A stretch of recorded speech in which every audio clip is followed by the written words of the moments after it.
کیا آپ جانتے ہیں اسلام میں ایک ایسا حکم ہے جو باقی تمام احکام کی طرح زمین پر نہیں بلکہ آسمانوں پر اللہ کے حضور براہ راست دیا گیا؟ وہ حکم ہے نماز۔ معراج کی وہ رات جب نبی کریم 7 آسمانوں سے گزرتے ہوئے اللہ تعالیٰ کے حضور پہنچے تو اللہ نے نماز کا تحفہ عطا فرمایا۔ ابتدا میں 50 نمازیں فرض ہوئیں، مگر اللہ کے فضل و کرم سے وہ 5 رہ گئی، لیکن اجر آج بھی 50 کا ملتا ہے۔ یہ نماز وہ واحد عبادت ہے جو اللہ نے بذات خود بغیر کسی واسطے کے اپنے محبوب کو عطا فرمائی۔ اسی لیے نماز کو دین کا ستون کہا گیا۔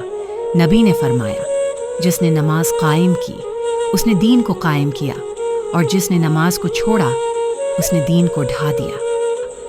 نماز صرف عبادت نہیں، یہ رب سے ملاقات ہے، محبت ہے، اطاعت ہے۔